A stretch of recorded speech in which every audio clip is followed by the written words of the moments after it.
Well, some of you who have been following along knew that I got this Banjolele in an auction and I have been working on it. I couldn't afford to get that chromed, so I've stainless steeled it and I've lacquered it, which is for another video.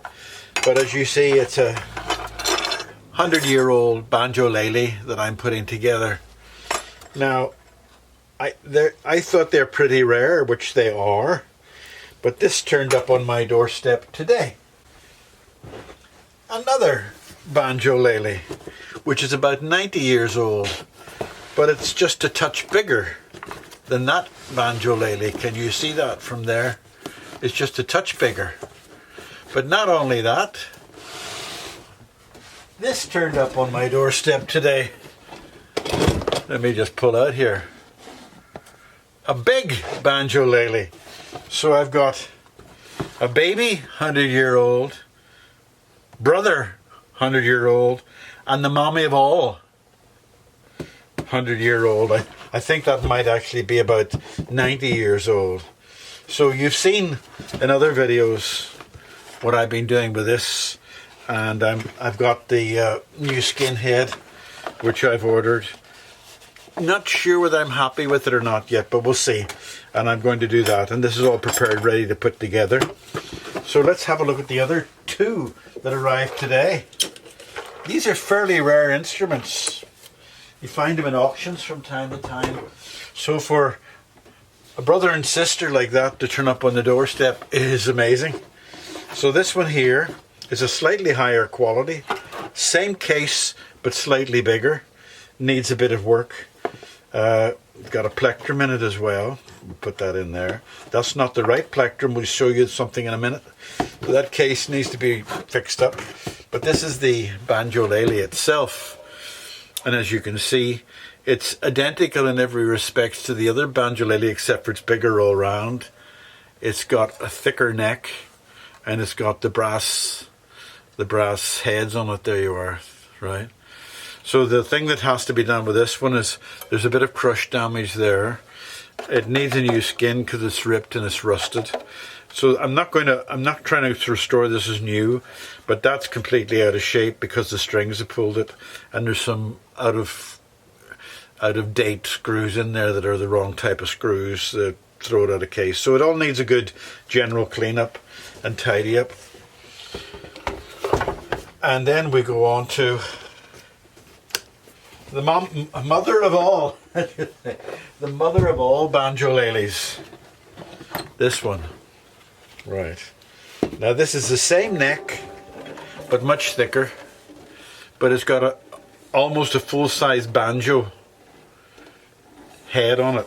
The head is okay. It's too loose, but it's okay.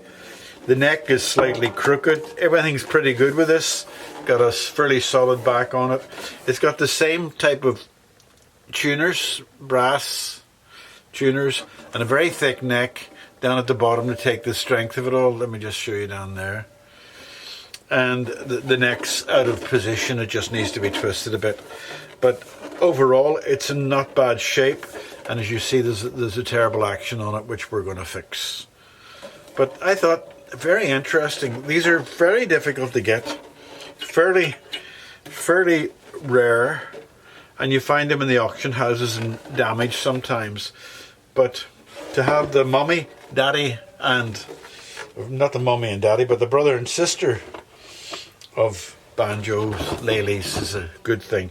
Now there's a Banjolele pick. That's what a Banjolele pick, because it's more of a flop action, right? And this one comes with a key to tighten up the drum head.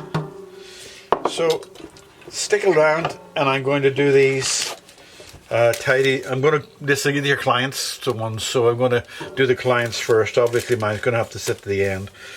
These are really old mandolin strings, by the way, on a Banjolele. Mandolin strings, but they're probably very rusty, and I wouldn't be using them. But they're part of a keepsake, so we'll keep them in it. Yeah, they're black rusted, so we'll keep them in as a matter of interest. Now these, let me just see.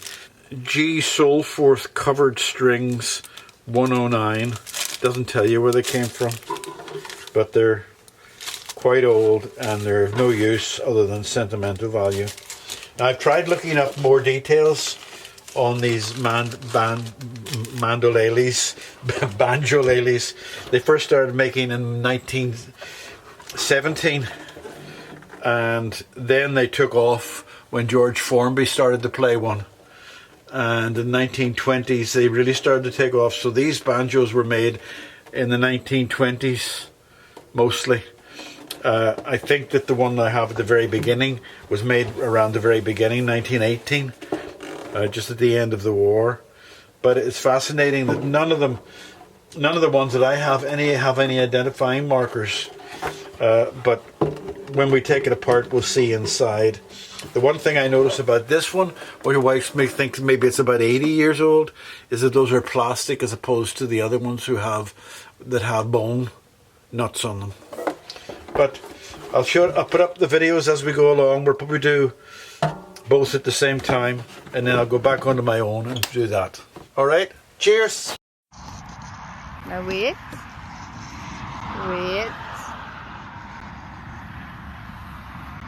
Good girl, well done.